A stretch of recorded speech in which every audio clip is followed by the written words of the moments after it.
Alexa Monroe walked into the Fairmont Hotel in San Francisco that Thursday night, wearing her favorite red heels, feeling jittery from coffee, and carrying a bottle of Veuve Clicquot champagne in her purse.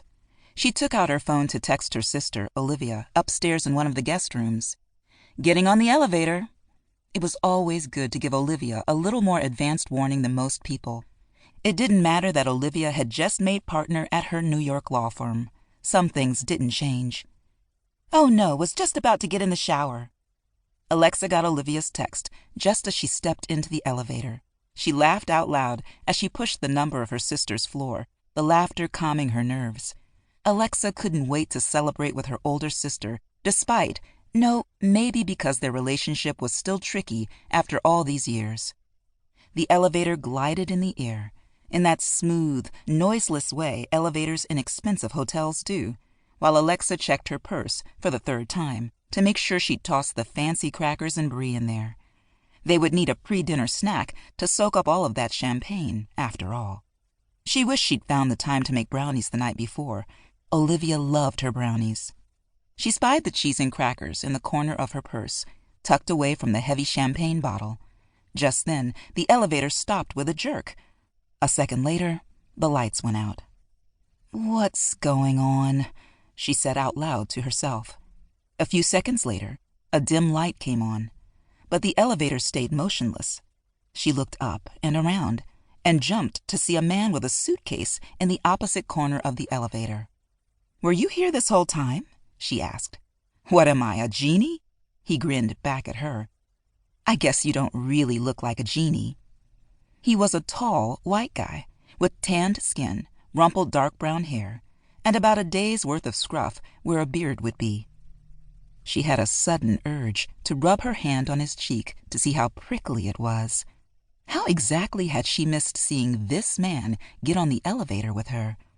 "Thank you, I think, but isn't that what a genie would say?" he asked. "You're not claustrophobic, are you?" I don't think so. Why, were you going to bust us out of here with your genie powers if I said I was?" He laughed. "I guess you'll never know if I'm a genie now," he said. "Well, there was that time I got an MRI," she said. "Being inside that tiny machine wasn't much fun. Maybe I am claustrophobic. Sorry, you already lost your chance to see my powers." He moved to the front of the elevator and picked up the emergency phone. "Let's see if they can give us an ETA on getting out of here." She tried not to stare at him in the dim lighting, but she couldn't miss the opportunity to check out his butt in his perfectly fitted jeans. It was as good as the rest of him. She tried to wipe the grin off her face in case he turned around. Stuff like this never happened to her. Not the stuck in the elevator thing. Her life was full of minor crises like that. No, it was being stuck in an elevator with a hot guy that was the unusual part. She was always the one sitting on an airplane next to a chatty toddler or a knitting grandma or a bored college student. Never a hot guy to be found.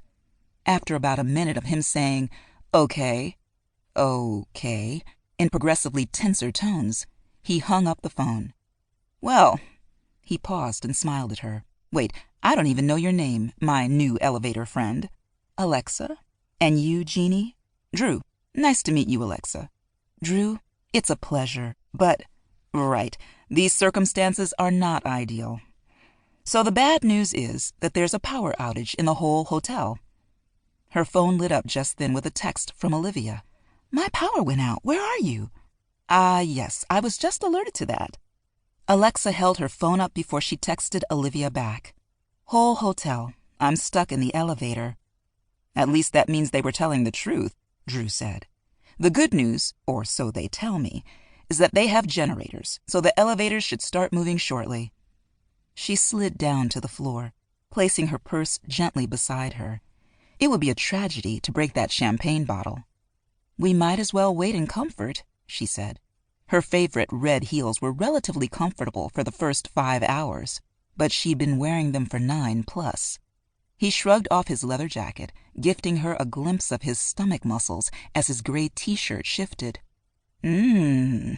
Hot, funny guy who occasionally flashed his abs. Was it her birthday? So, are you a guest here, Drew?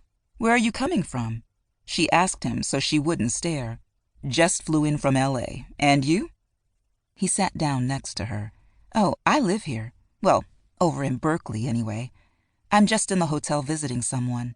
He glanced at her phone, her shoes, and back up at her. A pretty special someone with those shoes on, and all of that smiling you were doing when you didn't even notice someone else got on the elevator with you. A very special someone, she said, and his grin got wider. Wait, no, not that kind of special someone. My older sister. She's in town from New York for work. Yep, this was how she usually acted around hot guys. Scared to make eye contact, stared at his abs, said something awkward. Ah, he laughed. Okay, yes, I did think it was that kind of special someone. Do you two have a hot night in the city planned? She crossed her legs and adjusted her black wrap dress so she didn't accidentally flash her underwear at this dude on top of everything else. Sort of. We're celebrating. She just made partner at her law firm.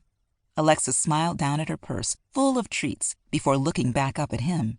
Not even cheese could compete with this dude. He narrowed his eyes at her. Light brown eyes with a really dark rim around them. His eyes were so pretty that she looked away again.